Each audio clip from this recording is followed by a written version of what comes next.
back to BizBlend listeners, where bold ideas meet practical business strategy.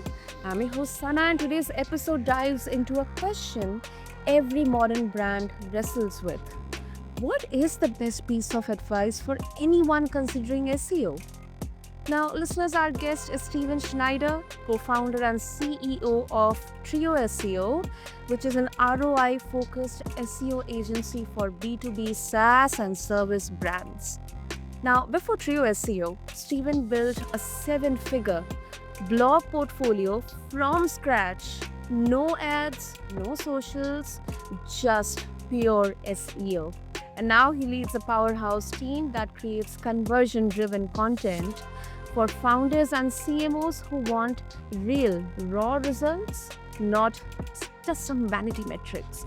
So, if you have ever wondered what actually moves the needle in SEO, or whether it's even worth the investment for your business in today's age, this is the episode for you. So, with that, Stephen, welcome to the show. And I'm really, really honored to have you here with us. Thank you. That's quite the intro. Love it.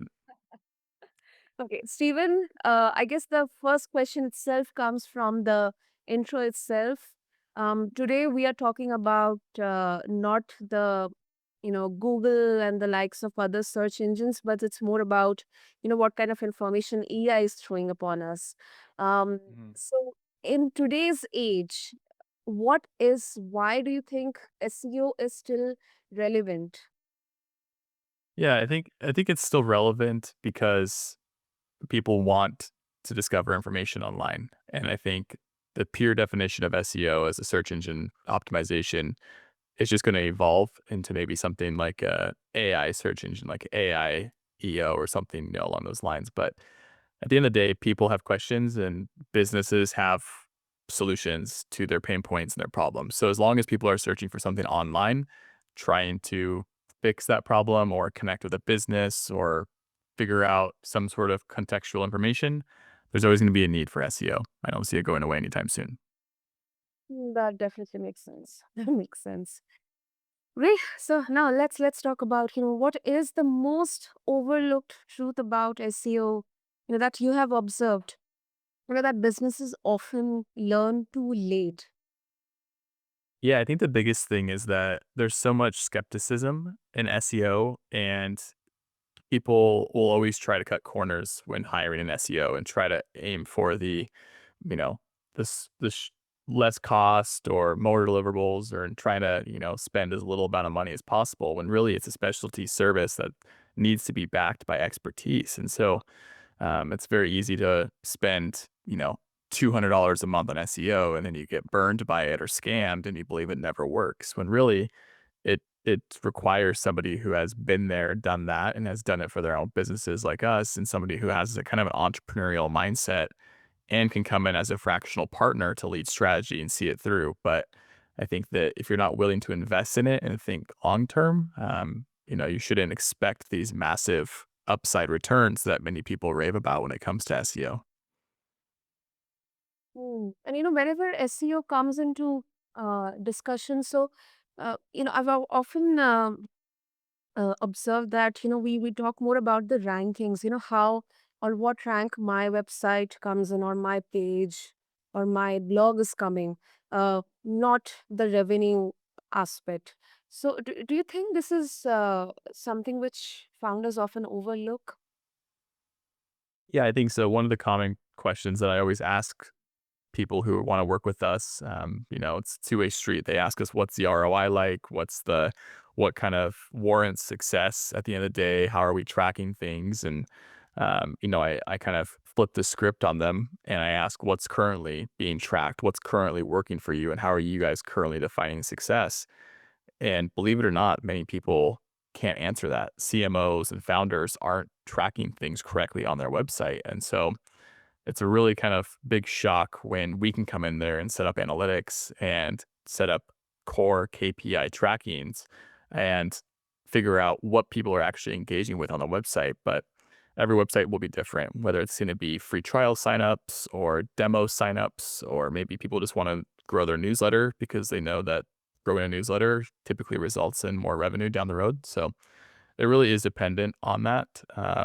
whatever the KPI is core to the business. But just like, the kind of common phrase of you can't, you can't monitor and optimize what you can't track. So Yeah, yeah, yeah. I agree. I agree.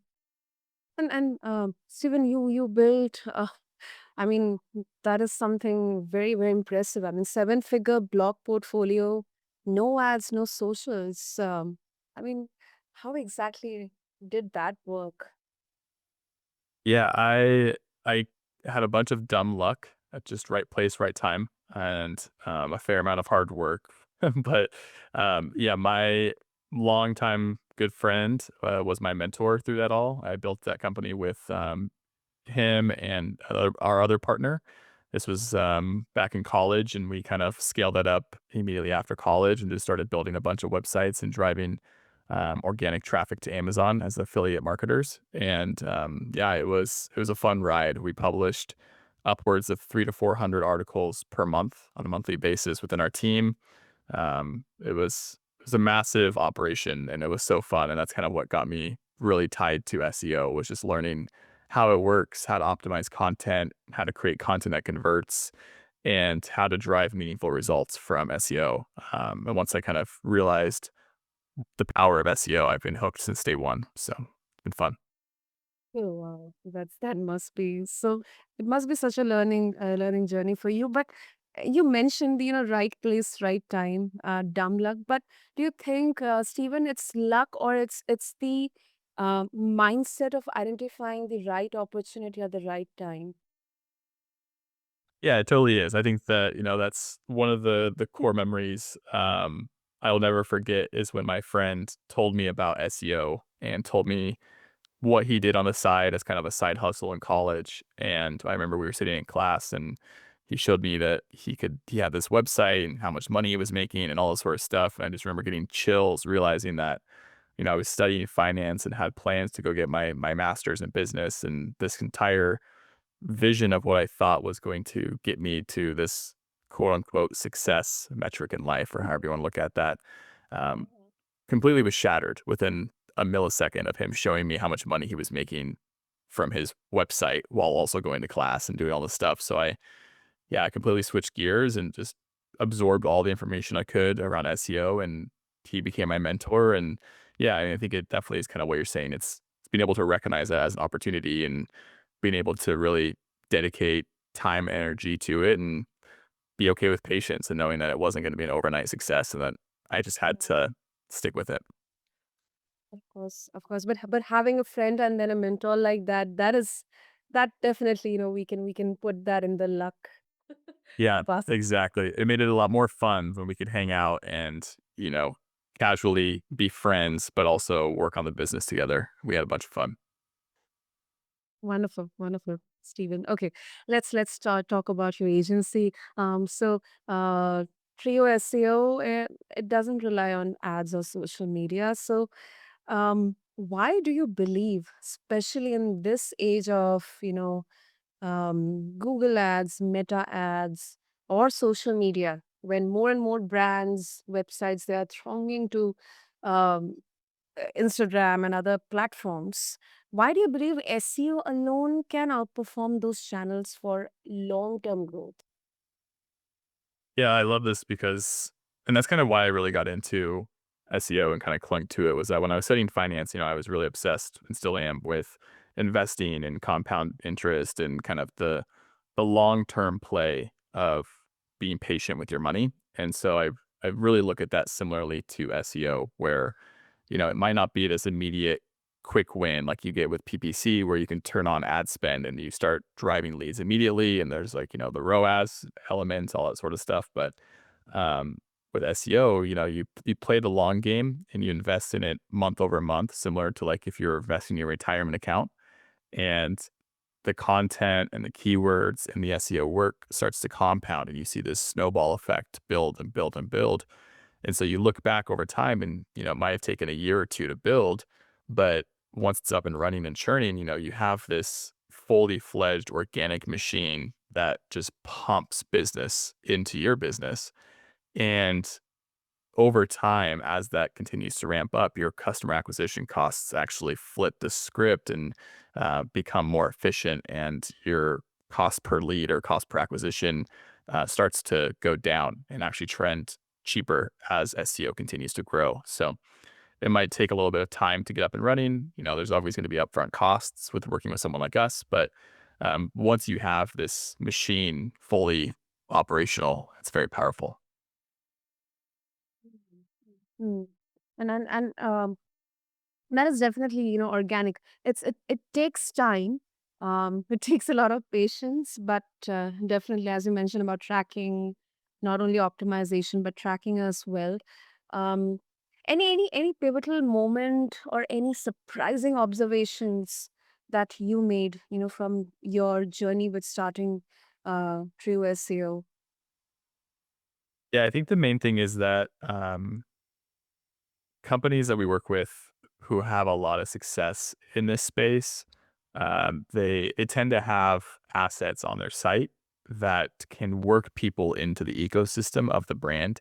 I don't see very many people doing that as often as they should be. They expect SEO to be this crystal ball solution to all their problems. And so they hire us and we get the traffic and we bring the right traffic.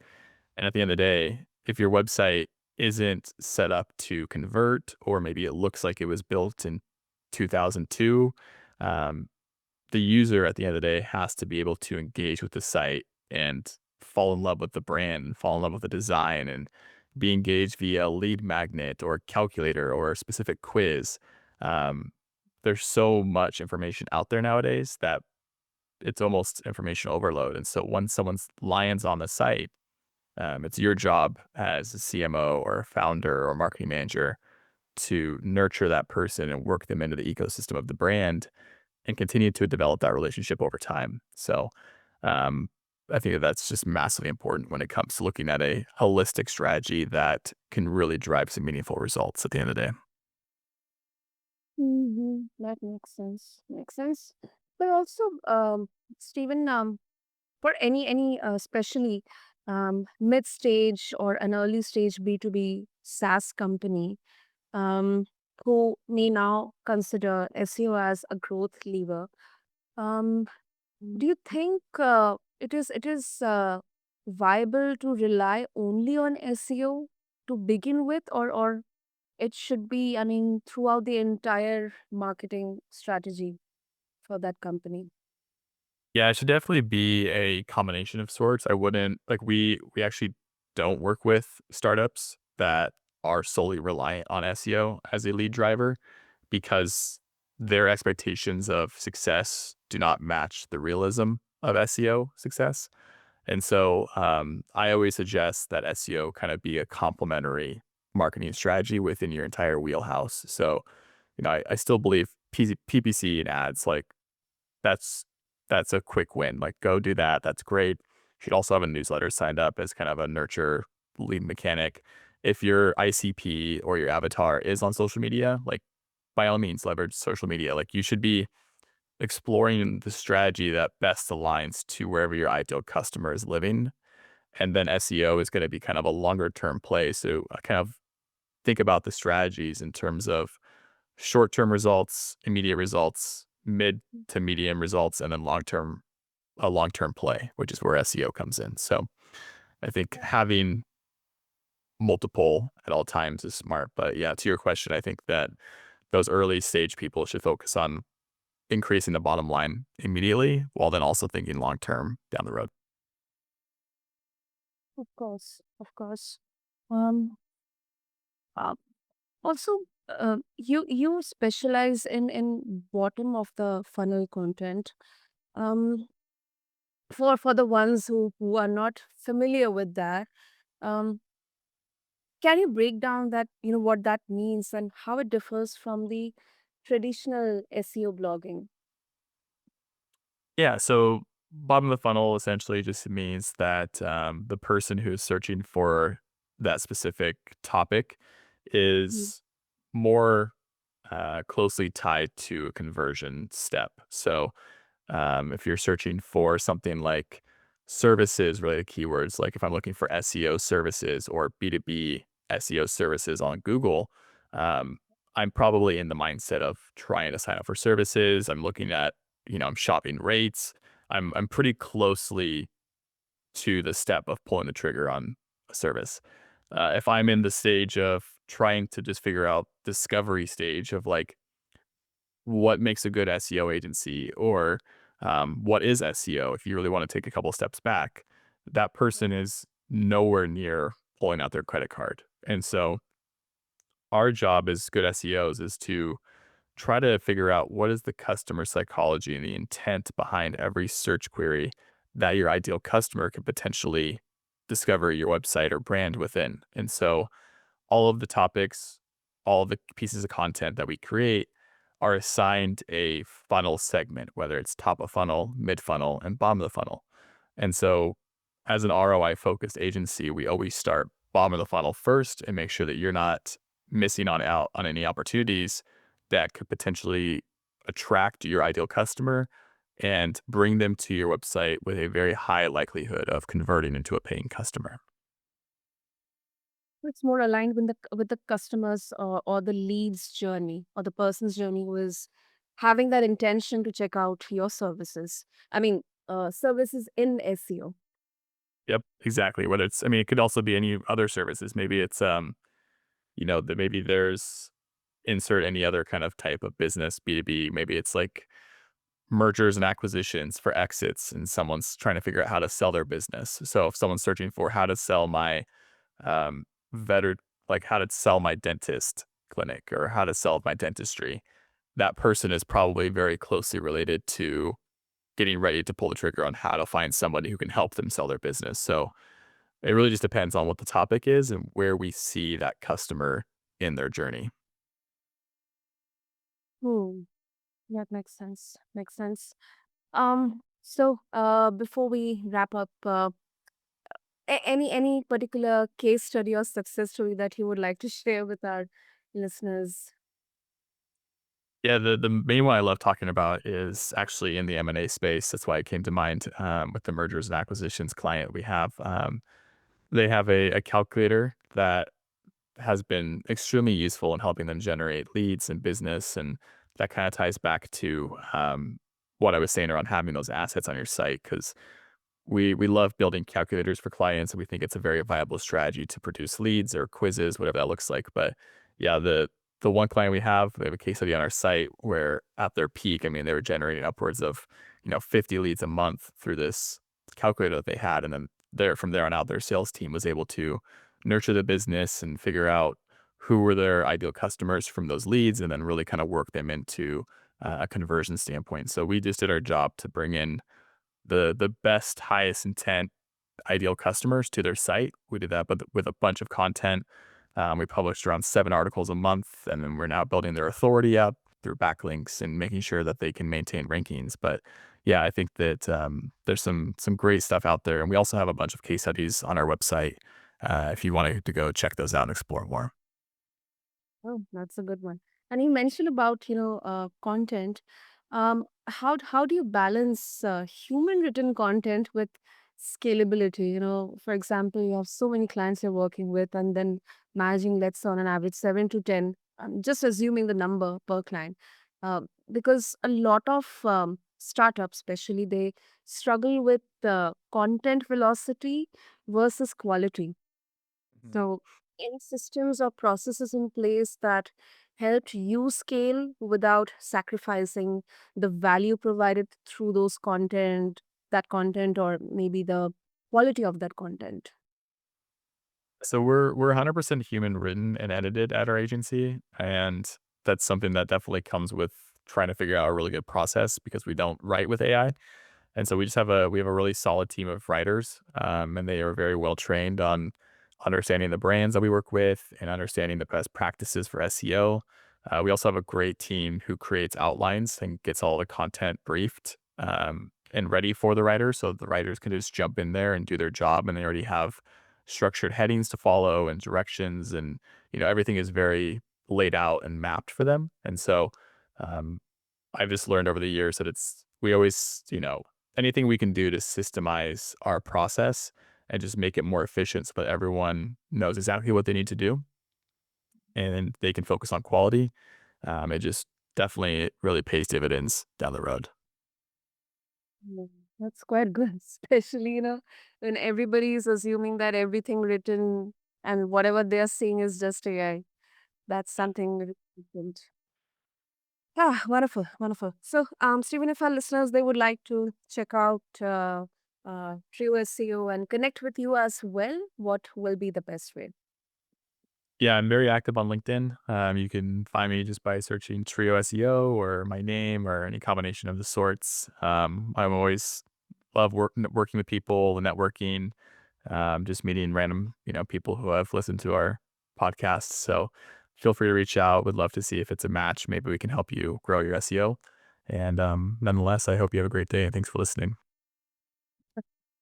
Wonderful. I'll make sure to have all the links in the show notes for our listeners. And thank you so much, Stephen, for pulling back the curtain on what real SEO looks like, and that too in 2025, because uh, kind of it's pre-assumed, especially in the age of AI, that SEO is losing its steam, but it doesn't seem like that. So thank you so much for this wonderful Yes. insight. Mhm. Of course. Thanks for having me. So, listeners, that's a wrap on today's conversation on this blend. Whether you are just starting out or scaling fast, Steven's message is clear. SEO done right is about the conversions, not clicks. And hey, if you're a founder or a CMO looking to outsource SEO and actually see ROI, check out Trio SEO. I'll make sure to have all the links in the show notes and also mention the LinkedIn link for Steven Schneider and mention this episode as well. And until next time, keep blending bold ideas with smart business here on BizBlend with your host, Sana. Thank you.